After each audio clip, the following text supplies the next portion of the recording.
pushes its way in. That is then going to slip further south and eastwards into England and Wales as we head into the afternoon. Though across the southeast here it's likely to stay dry, at least during the daytime, and mild again, highs of around 14 or 15 Celsius. Some showers pushing in behind that front later on Tuesday, but it's on Wednesday where we get the heaviest rain, likely to be pretty persistent and could cause some localised problems, especially in the southwest, where we do have a warning as some travel disruption and some localised flooding is quite likely. That rain does clear through as we go into Thursday, but more unsettled weather to come as we go through the end of the week and into the weekend, with temperatures dropping close to normal for the time of year. Looks like things are heating up. Boxed boilers, sponsors of weather on GB News.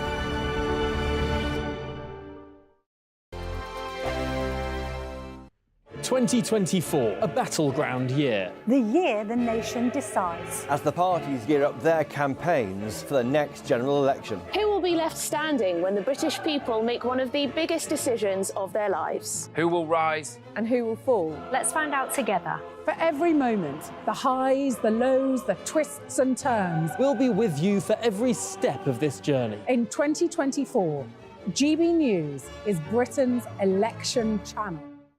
Martin Daubney, weekdays from 3 p.m. Welcome to the show. Superb stuff, great footage. So you're right in the thick of it there. What's the mood on the ground? Well, I've left there now. I've actually now come to that EU Council summit that I was talking about. It's still pretty chaotic. The entire city of Brussels has been completely clogged with these tractors, sort of three abreast in most of the roads across the city. The people of Brussels aren't particularly happy. I mean, this is sort of reminiscent for some people of the Just Stop Oil protests, you know, people gluing themselves.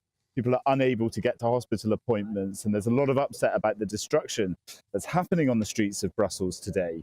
But on the other side, there's also the protests, which the farmers are saying that EU green laws simply are not able to fit with what they need to do to keep their businesses going. And just before the protests happened, we saw the European Commission actually make some concessions to the farmers' protests. And this is on the demands that were put on them to set aside somewhere in the region of 5% of their land for regrowing for biodiversity.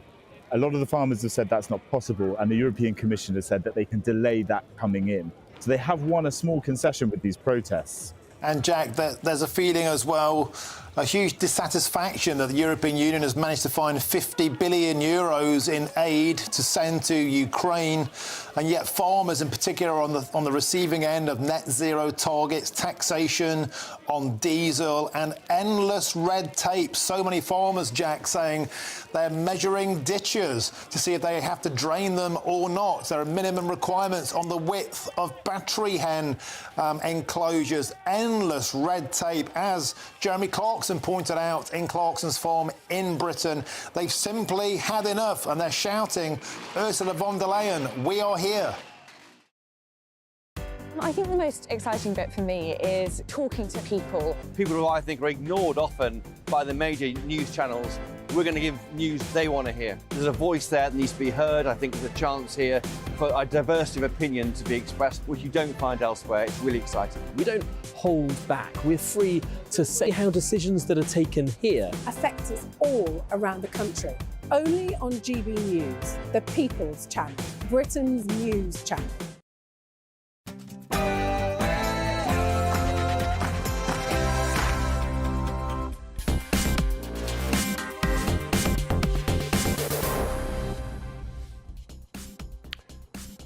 A think tank produces a report saying that 750,000 migrants are no longer working and costing us, the taxpayer, over £5 billion every single year. Have the arguments for mass migration in terms of economics just been held below the waterline? Plus, I will give you the latest on the debanking crisis with NatWest and ask the question, is it really the place of the Secretary of State for Education to tell heads of schools what their mobile phone policy should be? Or would it be better to leave them to get on with it themselves? Is the nanny state just incapable of leaving people alone? But before all of that, let's get the news with Polly Middlehurst.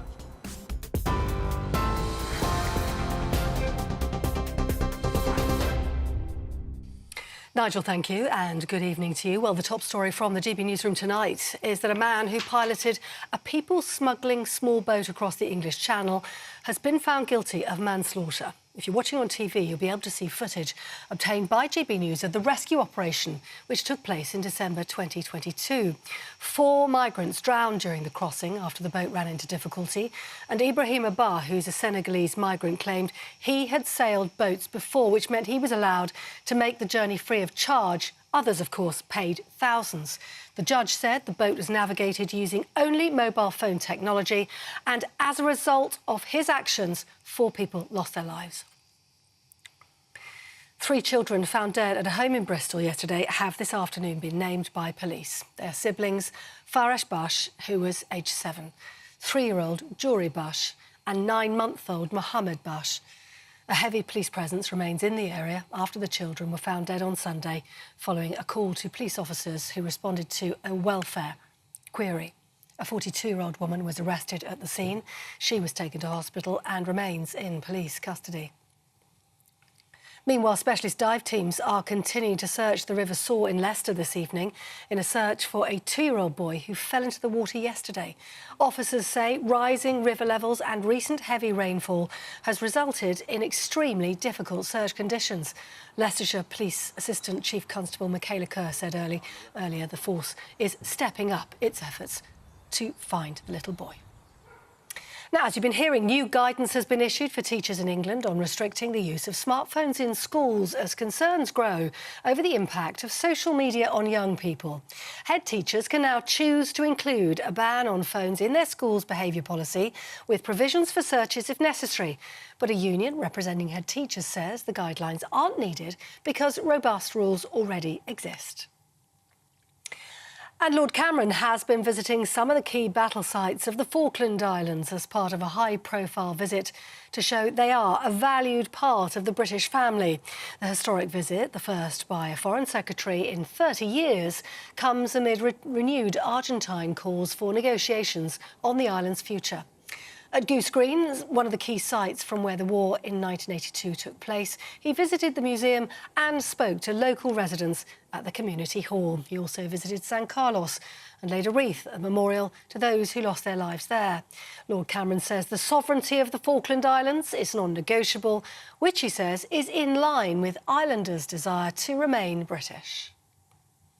For the very latest stories, do sign up for GB News alerts by scanning the QR code on your screen or go to gbnews.com/alerts. Let's cross live now to the Big Apple for Farage.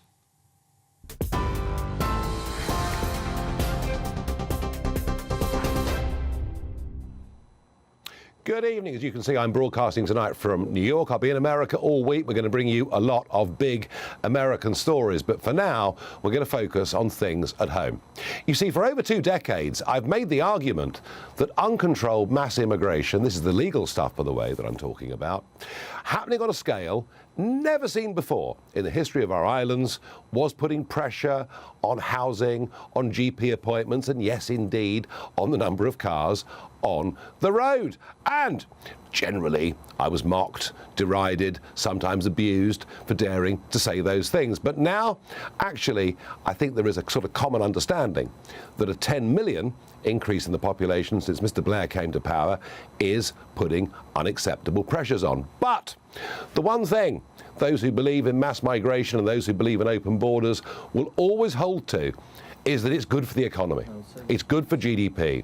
And I can well remember being with Nick Robinson of the BBC about 10 years ago when he said, but Mr. Farage, immigration at these levels is good for GDP, to which I said I couldn't really care less because it's GDP per capita that actually matters.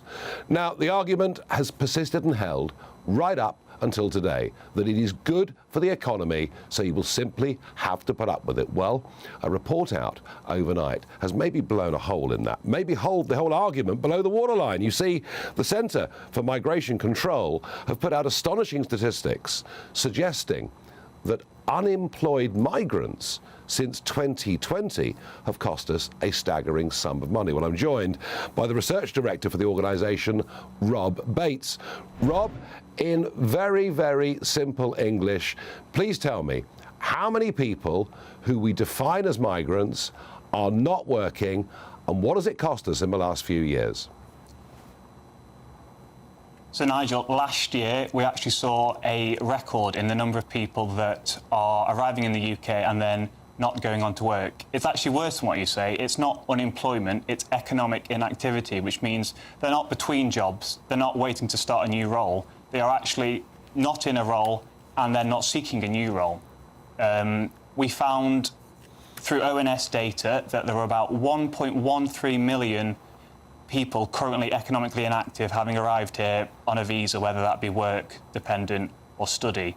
We have also found that since 2020, £24 billion has been spent on providing services such as education, police force, transport, and then housing communities on these individuals as well.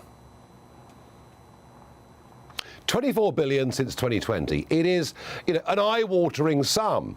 I mean, people get very upset at the cost of £8 million a day for hotels for those that come illegally over the channel. Rob Bates, what I want to put to you is this. Why has nobody produced any comparable figures to this before? And also, why is this not now already a major news story? Is it because the media want to turn and face the other way, or is it because people are querying your figures? Look, Nigel, sadly, unfortunately, there is a consensus that exists in Whitehall, exists in Westminster, and it exists amongst most civil servants that, as you pointed out in your monologue at the beginning, mass migration equals GDP growth. And this is the mindset that has gripped people since the late 1990s.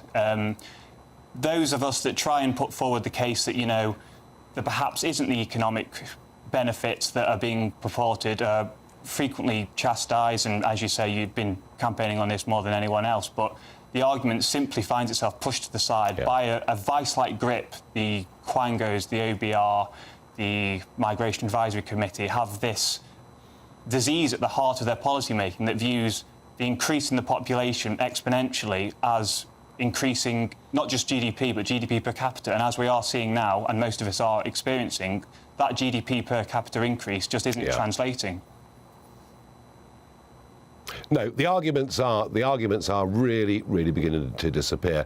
But we'll be told, Rob, that the silver lining is that foreign students, come to Britain in ever-increasing numbers, and that really is good for our economy. That's what we'll be told.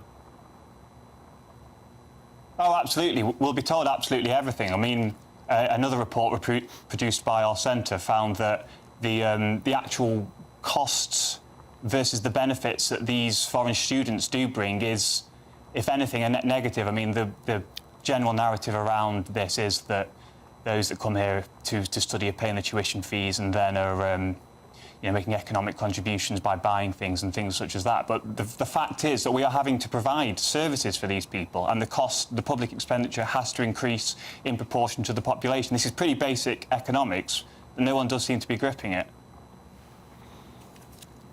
No, we don't. Well, Rob, I have to say, well done with these figures. It's fascinating. It could change the whole national debate, and they may be ignoring you now, but unless they can destroy your calculations, I have a feeling we're going to be seeing a lot more of you over the course of the coming weeks and months. And thank you for joining me this evening on GB News.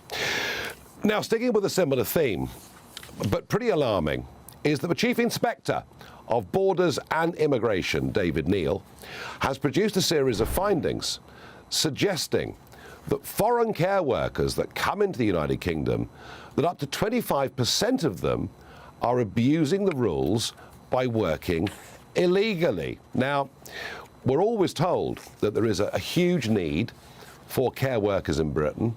We're always told that the salaries just aren't big enough against the benefit system for British people to want to do that work. And there probably is some real truth in that. And yet, if up to 25% of those that come are acting illegally, and it would seem, up until now, that in some areas, foreign care workers come in, but bring in almost the same number of family members with them, that we need to have a proper debate about this. I'm very pleased to be joined by Mike Padgham, Chair of the Independent Care Group. Mike, good evening. Welcome to the programme. As I say, the argument's always made that we desperately need people. We have an ageing population. They need a lot of care. Brits won't do the job. If I accept those arguments for a moment, how can it be that the system is so lax that up to 25% are found by the Inspector of Borders and Immigration to be working illegally? Well, good evening to you, Nigel. It was good to join you. I mean, those figures are shocking to me. When I looked at it today, when I saw that 275 visas had been issued to a care home that didn't even exist, and a further over 1,000 people joined a company that only had previously 4 staff in it, it makes me wonder the bureaucracy of the Home Office didn't think to check that these companies exist in the first place, because it should be quite straightforward. If people are providing care, they're regulated by the Care Quality Commission. It's a simple phone call to check and double check. Sadly, there seems to have been very many loopholes at the beginning. I believe that's been tightened now, but I can't understand it, because all the providers that are doing it in the proper way have to go through quite a rigmarole to actually get approved, and it takes months. So it beggars belief that this has happened and people have been approved for a company that doesn't even exist. Yeah, I mean, the Home Office was deemed to be not fit for purpose many years ago, and I think you're right. I mean, clearly there are some in the care sector who've been acting dishonestly and fraudulently, and but you'll find that in any industry. There'll be people who try to do that, but yes, it does point very, very firmly at the Home Office, and I'd love to hear from James Cleverly, the Home Secretary, what he intends to do about it. But Mike, can I get back to that other debate? And it is an important debate. We do have an ageing population. They do need a lot of care, and we want them to be dealt with and looked after as compassionately as possible. I mean, all of us agree on that. Is there any way, in your opinion, through the tax system or through increased salaries, is there any way that we could get more British people to work in the care sector? Well, Nigel, we could spend the whole evening debating this. I would say that there is a solution, but sadly, no government of any colour so far, the Conservatives, the Labour Party or the Lib Dems, have come up with a solution, because we have to pay staff in this country more in social care. But that means that somewhere, either local authorities are going to pay more for the care, or taxes have to go up. But if you want a good quality of life, we have to pay for it. And ever since I've been involved, which is 3 decades, every party has ignored this challenge, and now we're coming home to chickens are coming home to roost, because the elderly population is growing. It's great that we're all living longer, but by 2035, we need around 440,000 staff in social care in this country. And if I just say we're already short of 150,000, unless people come up with a solution, the only way we can care for people is by bringing staff in from overseas. And it's a big challenge, but it's never at the top of the agenda for the politics. It's always so far down the list. The NHS is in front and we lag behind, and we have to solve it this time.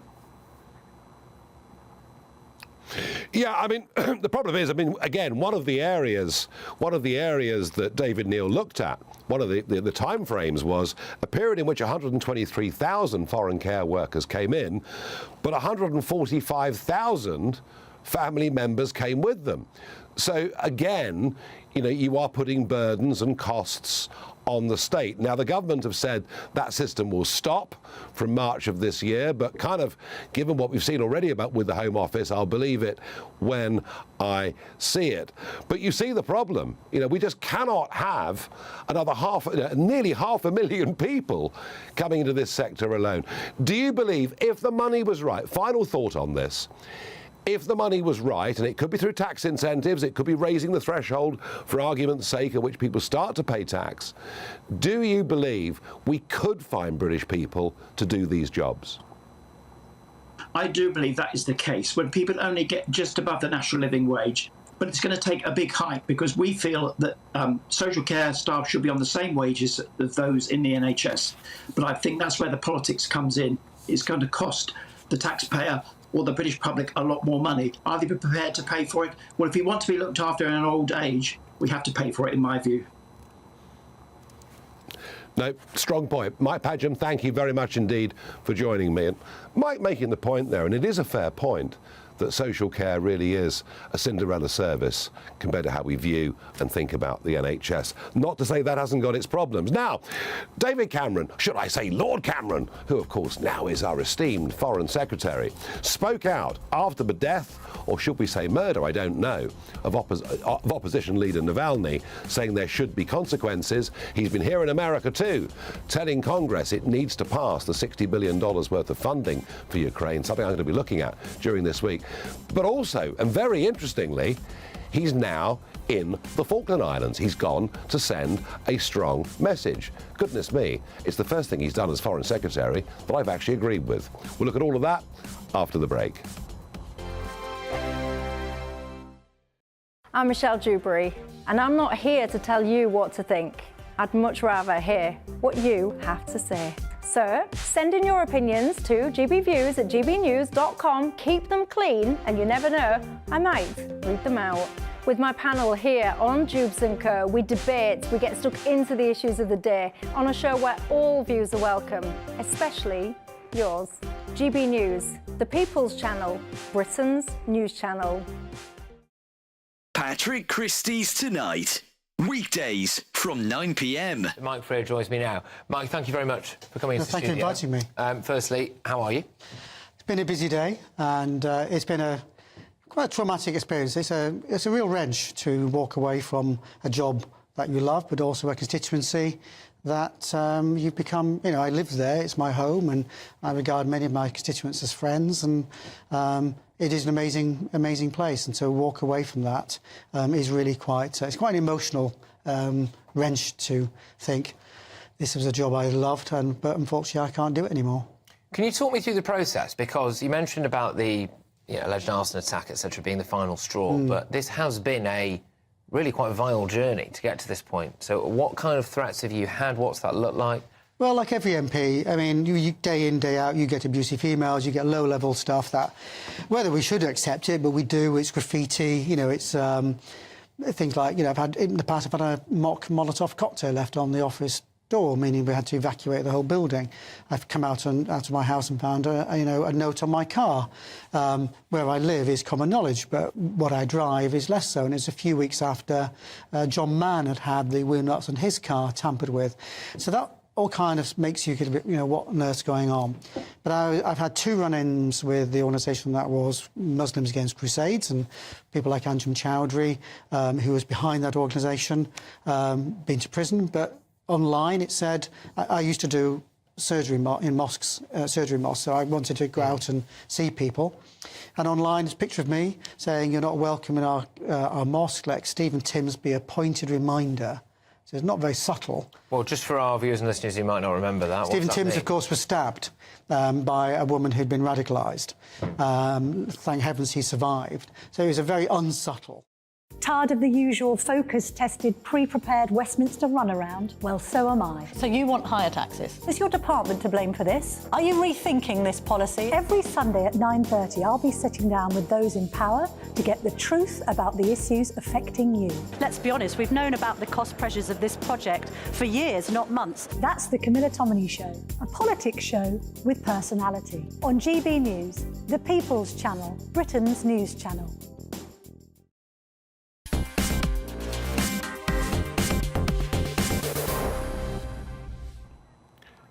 Well, it was a shock, but it was no surprise, really, was it, when we got the news mid-morning on Friday last that opposition leader in Russia, Navalny, had died.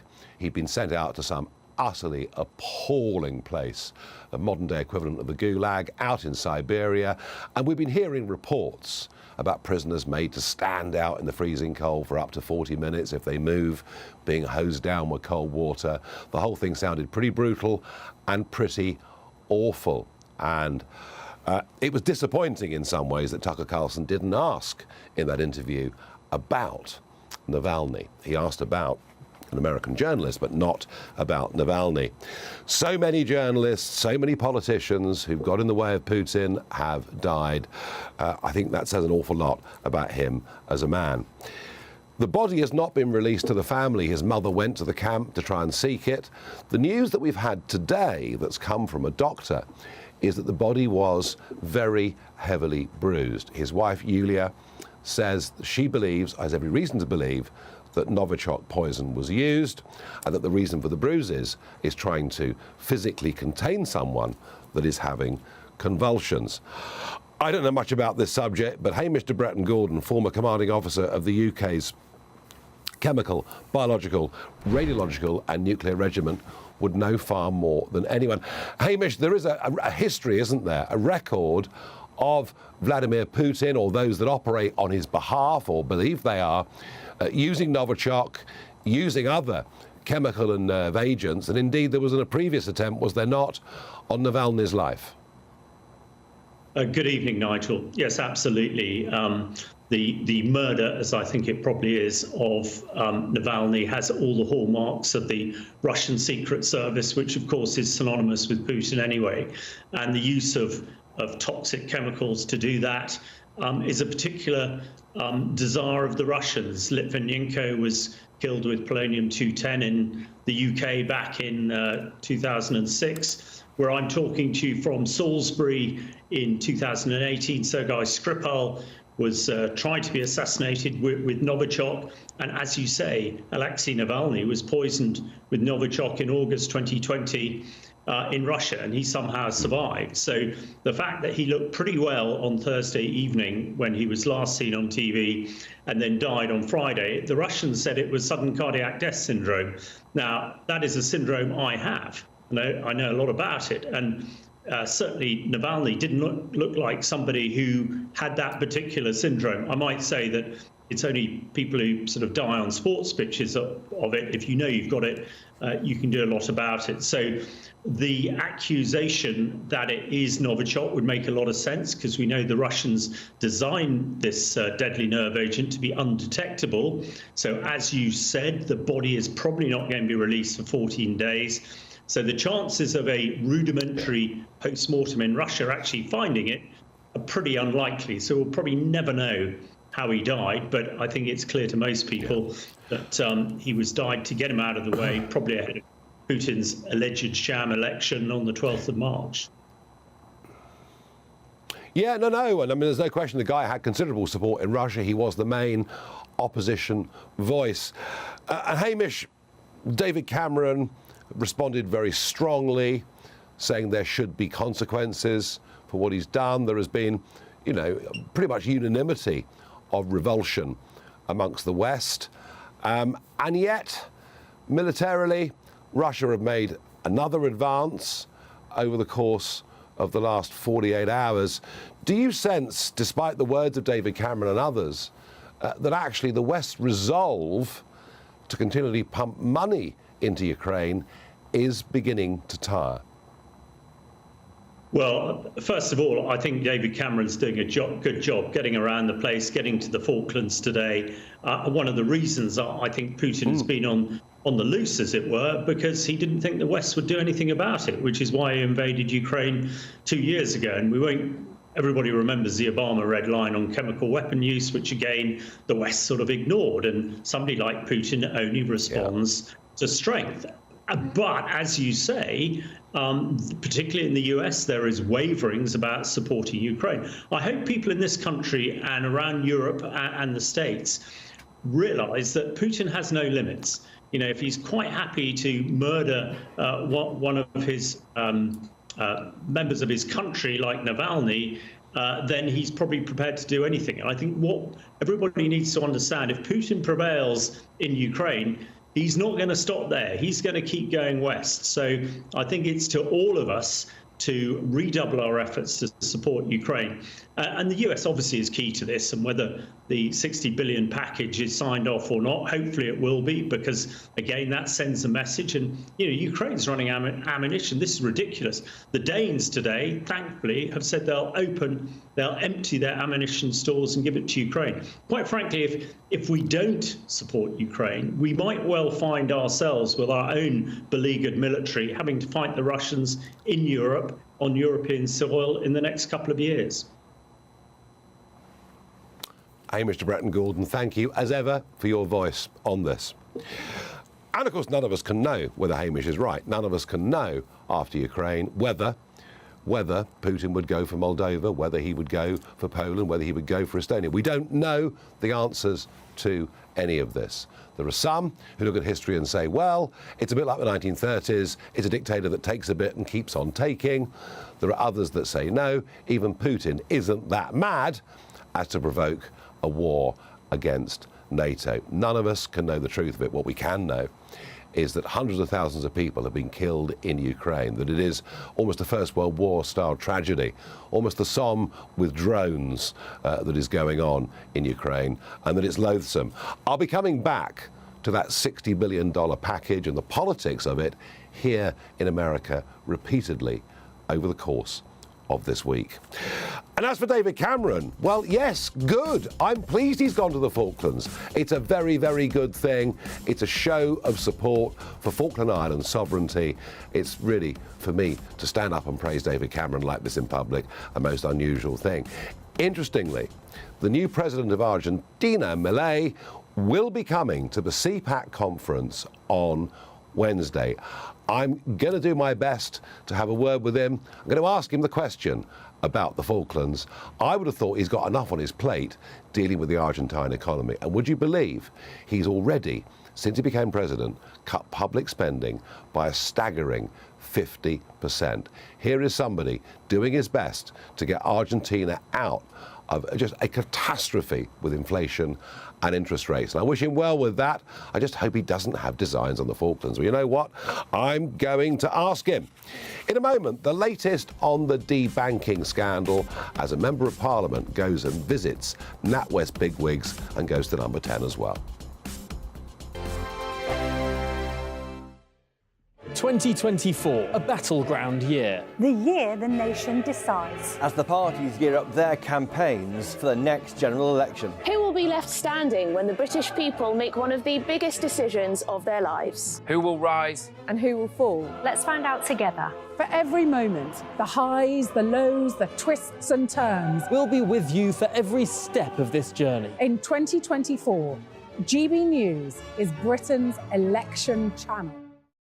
Good afternoon, Britain. Weekdays from midday. Francis, Just Stop Oil have in the past broken the law. I remember distinctly the Dartford crossing. That ended up with 2 jailed, I believe, if I remember correctly. Is it ever justified in your view? Yeah, thanks so much for having me on. I mean, I would have to say yes. I mean, we're trying to preserve my life, your lives, the lives of your family, and it's not just the planet that we're trying to protect, it's the lives of millions of people. And, you know, we know from history that we have to break the law in order to put pressure on the government and to be listened to.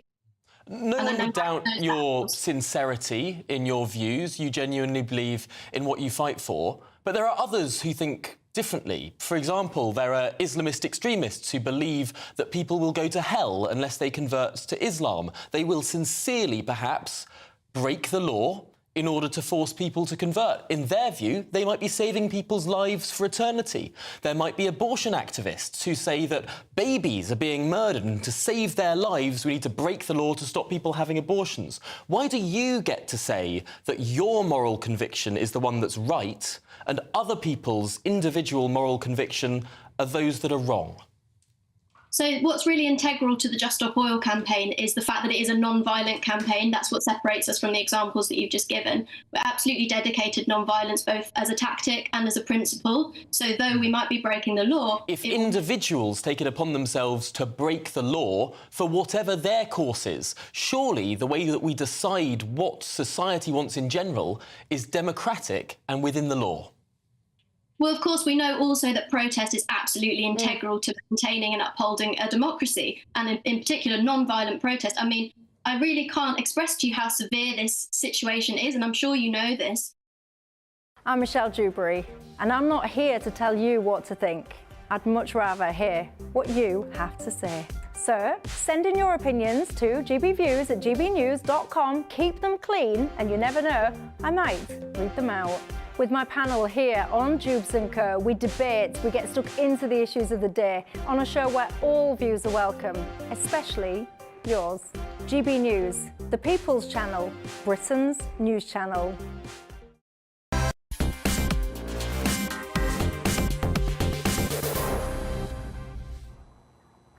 Well, on Friday, we had the NatWest profit figures, £6.2 billion, higher than the market expected. We also had the appointment of a permanent CEO. And if you listen to NatWest Bank and Jeremy Hunt, the Chancellor, one of the things he really wants to announce on his 6th of March budget is that there'll be a big public offering of the last 38% of NatWest shares that are owned by the government on your behalf. Well, that's all fine and dandy, but there's an awful lot that needs to be sorted out. You see, when I set up accountclosed.org, little did I know that I was going to get thousands of people contact me saying they also had been debanked, and that of those banks that people felt had unfairly closed them down, it was the NatWest Group that was at the top of that list. And so many of those people have said to me, Nigel, can't we get together? Can't we fight a joint action? What would be known here in America as a class action. Now, it's possible in British law to do it, just perhaps not quite as straightforward as it would be in America. But frankly, until this bank proves that it has changed its culture, I don't think that it's fit to be sold off to the public. Now, this morning, outside the NatWest head office, there was a protest headed up by Sarah Dines MP, Conservative for Derbyshire Dales, and GB News' Adam Cherry was there to witness it. After months of fighting to save the town of Bakewell's last banking branch, today Conservative MP for Derbyshire Dales, Sarah Dines, took her campaign to NatWest's doorstep. So I'm here outside the headquarters of NatWest Bank because they can't even spare me a phone call from Paul Thwaite, who is the confirmed chief executive. We helped them in extremis. When the bank needed help, we gave £45.5 billion, and now they can't keep one single branch open in the whole of the Peak District. So I'm bringing this petition. Almost 4,000 people have signed this, and that's virtually the whole population of Bakewell. A very old lady came in to withdraw 4 weeks of her pension because she was so worried about what she was going to do when the bank closes this week. She gets her money out weekly as a pension comes in, and she doesn't know what she's going to do. She deals in cash. She's an old lady. She was shaking hands. She can't use a cash point. I also visited the NatWest branch last week, and I was about 9:10. I was standing outside the NatWest.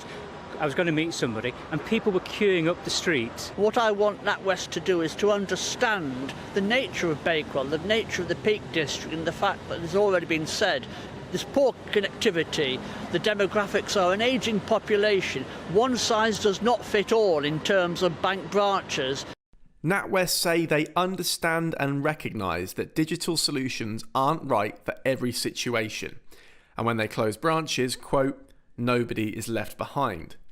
The residents of Bakewell might well disagree, but with just days to go, the clock is ticking. So you see, debanking isn't just closing people's accounts down, it's denying them access to services. And yeah, the answer is don't worry, you can all bank online. Well, that doesn't suit all the population. There are many, particularly elderly people, who simply can't do it. And if you're a local business taking cash, what the hell are you supposed to do with it other than have to drive 20 or 30 miles away to where there is a branch? Now, I understand that Sarah Dines did actually get a meeting with some NatWest bosses and then go on to number 10 Downing Street. And she joins me live in our London studio right now. Look, Sarah, well done. You've had a busy day. Did you get through to meet the big boss? I didn't get to speak to the chief executive of NatWest. I've written to him multiple times. Unfortunately, he can't spare 3 minutes for a phone call. I've spoken to lots of PR people from NatWest who talk in language which my residents, and I'm here to stick up for them, don't understand, about transitioning to online. My 93-year-olds don't know what that means. The language is appalling. They want to engage. They want to consult. Yet they made a decision to close the last branch in the Peak District, the whole of the Peak District, without a proper consultation. So I did manage to speak to our managing director. He is the customer engagement or the customer non-engagement director, as I would say. He was a very nice man. He's called Raj Narula. I spoke to him about my 90-year-olds who go to the bank every week, and I want to know why they're not a regular customer, because looking at their information, they only have 6. Now, I looked at this information online, Nigel. You'll find it very interesting, because if you look at the list in alphabetical order, next to Bakewell, there's only 6 customers. The next one down is the Barbican. And guess what, Nigel? They've only got 6 regular personal customers. So I'm interested to see the information that is going to be debanking my residents.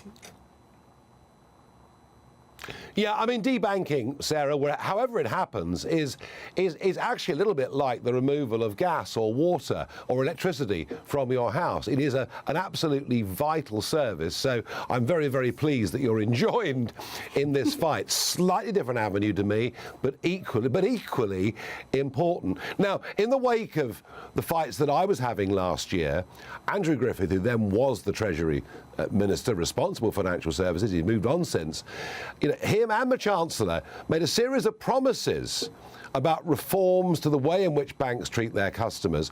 My worry, Sarah, is this. The general election is almost upon us.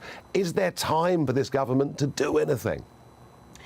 I think there is time. There's plenty of time to vote, because there is quite a big amount of space that's available. And I'm seeking to lobby the government. I know Andrew Griffith well, I know Bim Atholomi well, and I have been bugging them for changes in this field, because we're leaving behind ordinary citizens.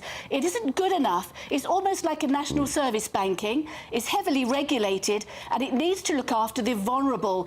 And I want to build on your excellent work when you worked on the right to cash. The government is moving in the right direction. We've got to move further. One old gentleman said to one of my team the other day, they're just waiting for us to die. It's not acceptable. We have rights. This is the right of the individual. When everything's online, Derbyshire Dales, and particularly the Peak District, has dreadful connectivity. It may be lush and green, Nigel, but it's a bit of a digital desert, to be frank. It's just not right. There's been a lack of consultation, and there's insufficient research. No. We can't have this corporate speak. We need proper facts. We need to look after the citizens of this country. Sarah, keep up the good work. Great to see what you're doing. And by the way, cash and our Don't Kill Cash campaign isn't just for the elderly. The right to use cash is a basic freedom. Thank you for joining me tonight on GB News. Now, you've seen the farmers' protests all over Europe. You've seen the beginnings of farmers' protests down in Dover in Kent. But over the weekend and today, over 100 tractors turned up outside a Labour leadership meeting. Remember, that position is now vacant, with Mark Drakeford eventually going. What is it?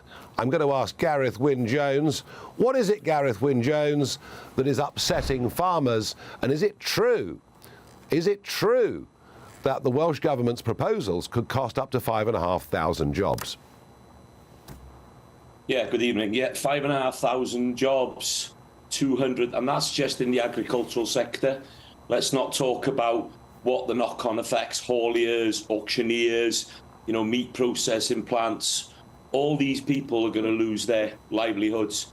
We've seen what's happened in Tata Steel. It's honestly, it's a disaster, absolute disaster. And that's because they're telling you to plant trees as opposed to rearing sheep and cattle. Is that the nub of what the Welsh Government is trying to force you to do? Well, yeah, it's draconian, but it's not just that. So, a lot of farmers have come together. So there was 1,100 down in Welshpool, and then Carmarthen had over 3,000. And the general, structure of what we want are 3 things. So to stop the SFS, which is the so-called sustainable farming scheme, which is going to plant another, 10% of our farms under trees, which is ridiculous. Yep. We are not against tree planting. The right tree in the right place. Hedges and edges, great, It just doesn't make sense. The next one is the nitrate vulnerable zones, so we're not allowed to carry our manure over the winter and things.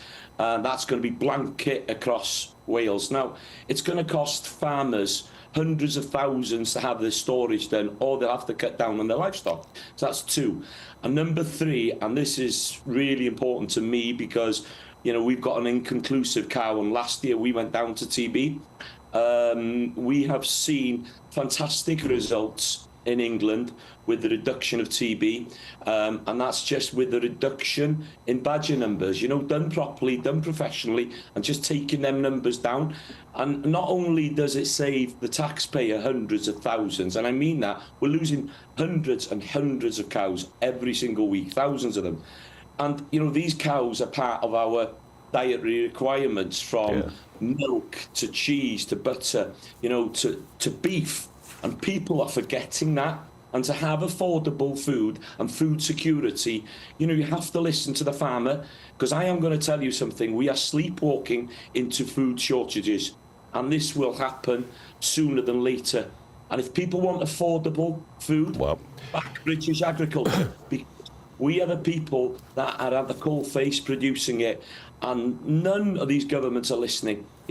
We have to make a difference. Let's build a better Britain on our bellies. Let's have a farming food revolution. Gareth, bring people together. I hear the passion, and I've spoken similarly to Kent farmers who feel exactly the same as you, albeit they're not under quite the same draconian control that you are from the Welsh Government. And I sense this issue is not going to go away, and I thank you for joining me and giving us your reasons for the protests that have now kicked off and look set to continue in Wales. The What the Farage moment. New polling shows, and it comes from the British Beer and Pub Association, that 41% of people see MPs and councillors who visit pubs as being more in touch with the views of local people. Really? Goodness gracious me. I could have told you that 25 years ago. Made me laugh. I go and visit the pubs because it's what I do anyway. And then you'd see, frontline career politicians turning up with a pint and looking around, and Rishi's done it a couple of times, and Prime Minister, don't bother, it doesn't suit you. But actually going into pubs and clubs and meeting people in their relaxed environment, that's where they talk about things. My theory is that every pub's a parliament. It's where we have debate, and where very often people, through force of argument, change our point of view. All of which makes it even more of a tragedy that there are some suggestions today that up to 7,000 pubs could close next year because they're simply not getting the money through the door that they need. And that will be a social tragedy for our country. Now, the government are determined to chemically castrate grey squirrels, and they want to do it to save trees. They're also determined that we have to cull more deer. And bear in mind, there are now more deer in the country than there have been for 1,000 years. And the idea is cull deer, and you can feed prisoners and others with venison. I like venison. It's good, healthy meat. I know people hate the idea of shooting Bambi, but in practical terms, if we don't stop grey squirrels and deer numbers, we're going to really struggle with new natural growth of deciduous woodland. I've seen this for myself. And I'll add something else that no doubt will get a few people screaming and complaining. Grey seal numbers in the North Sea have exploded over the course of the last few years. And yes, they're cute, and yes, they're lovely. But their numbers have exploded. In fact, 95% of the European grey seal population is in UK waters. And now their effects on migrating salmon, on fish stocks, are becoming, literally becoming, quite devastating. And certainly reports from commercial fishermen, photographs I've seen, evidence I've seen of fish in nets waiting to be collected by commercial fishermen, and seals coming and not eating them all, but literally destroying the whole lot and rendering them inedible. What do we do about this? It's really, really easy. When they're lying out on the sandbanks, we just need to use some contraceptive darts.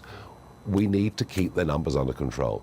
You see, not all environmental stories are bad stories. There are lots of species and birds of prey doing incredibly well. We just need to maintain a sensible balance. I look forward to lots of complaints for daring to say that about seals, even if it's right. So the Education Secretary, Gillian Keegan, is telling heads of schools what their mobile phone policy should be.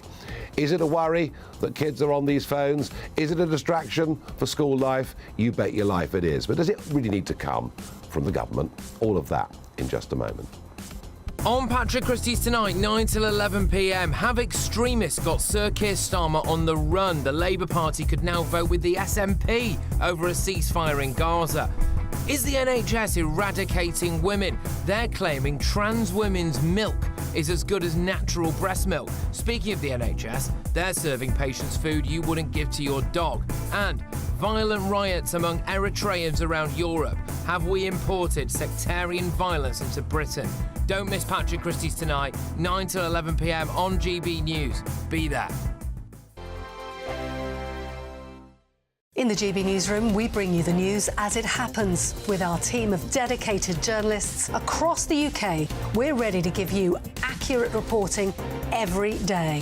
When the news breaks, we'll be there with bulletins on GB News, the People's Channel, Britain's news channel. Lee Anderson's Real World. Fridays from 7 p.m. Dr. Jane Jones, who's the clinical lead for Care After Combat. Yeah. Jane, thanks for coming. And just tell me a little bit about your organisation. What do you do? OK, well, thank you for having me here so we can talk about Care After Combat.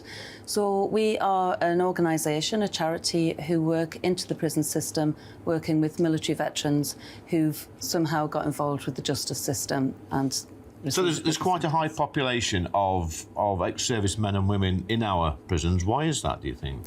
So 2014, the government did a review of who was resident in UK prisons, and what they found were that military veterans are the highest occupational group, and this obviously raises some concerns. Yeah. So the government wanted to do something about that, and so they supported Care After Combat initially just as a scoping exercise, really, to see if there was any way we could help these men and women actually, understand the problems that led to offending behaviour and go on to lead successful lives. So what sort of offending behaviour are we talking typically for people that's in prison that's actually served in our armed forces?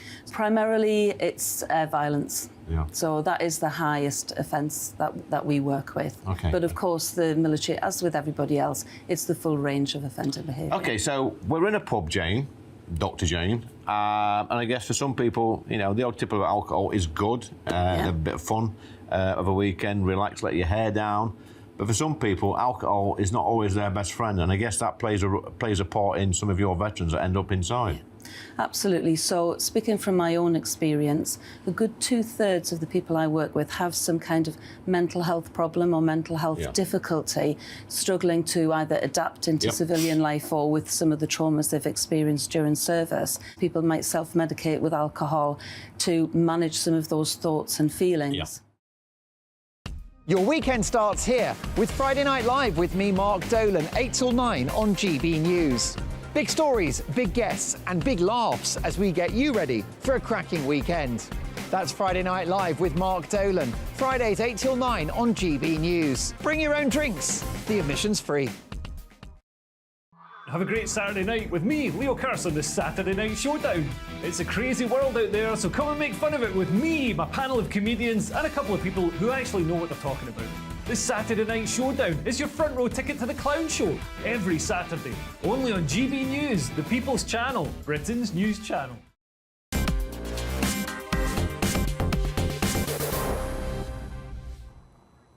Well, the one statistic today that really did stand out was when the Education Secretary, Gillian Keegan, said that 97% of 12-year-olds have a mobile phone.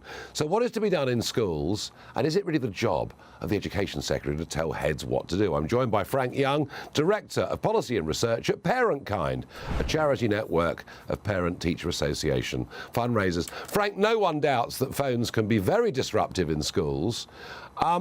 But isn't this up to the individual heads to sort out their own policy?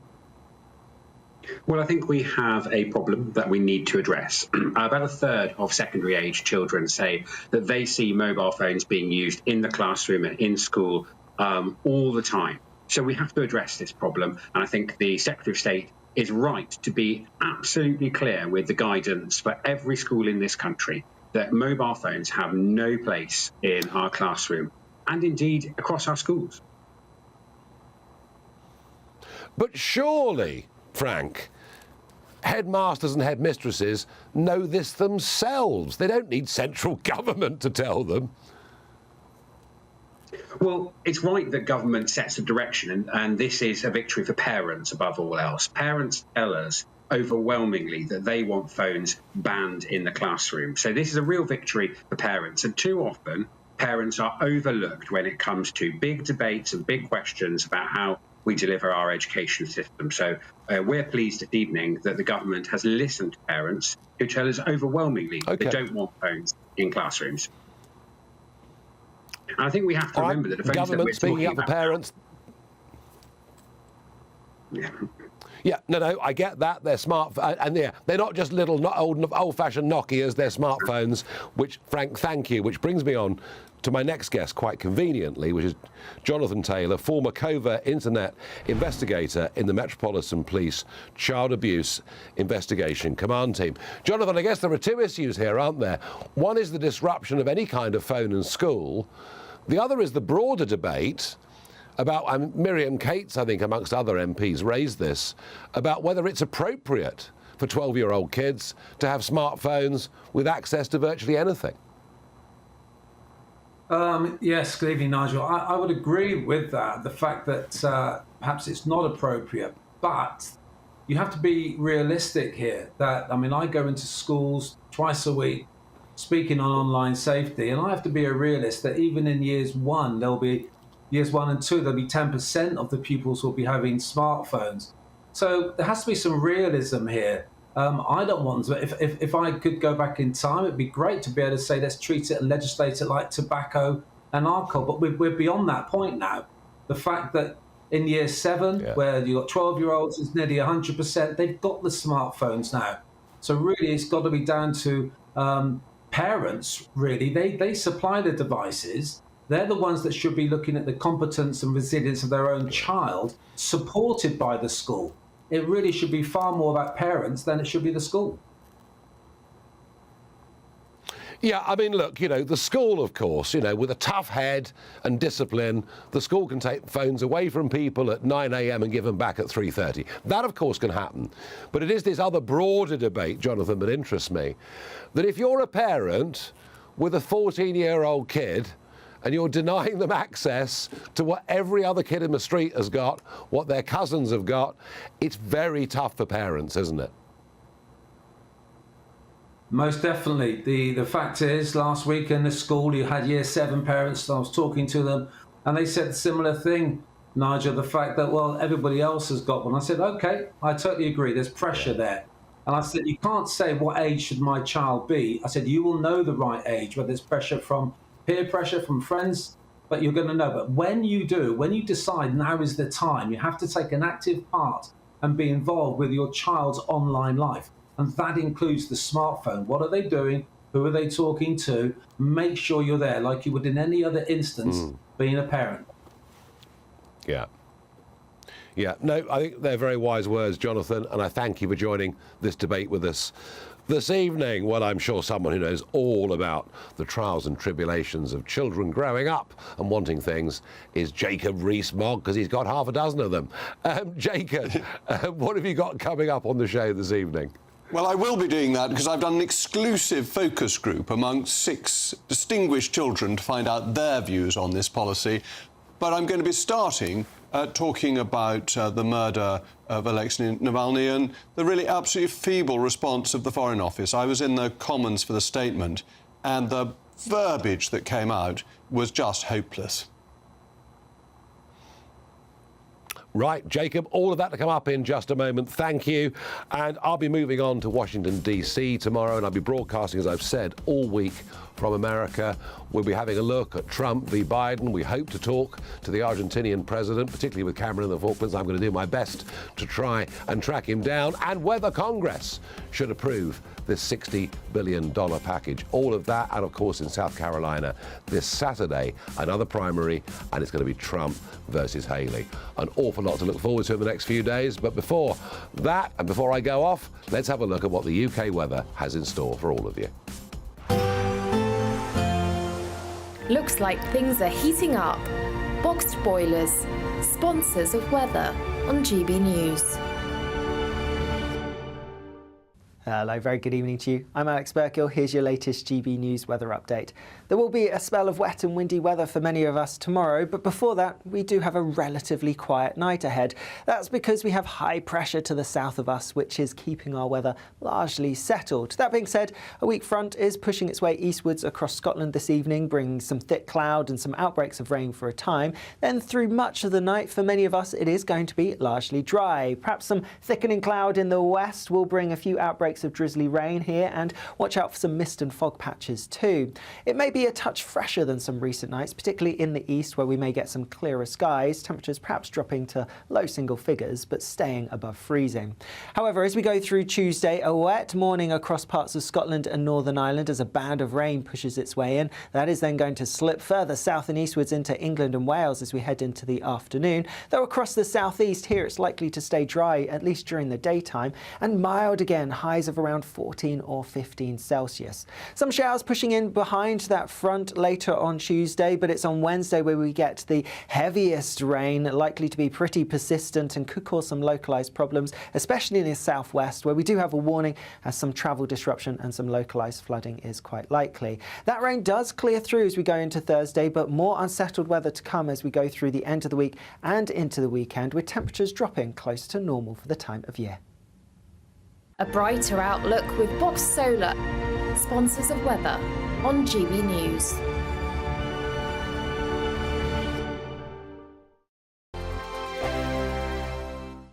When the news happens, it happens here. And really important breaking news. Breaking news this morning. On TV, radio and online, the news starts here on Britain's Newsroom. All the biggest stories and the answers that you need from across the UK and beyond. Join Britain's Newsroom from 9:30 on GB News. The People's Channel, Britain's news channel. The Camilla Tominey Show, Sunday mornings from 9:30. We had Grant Shapps on last week. He was talking about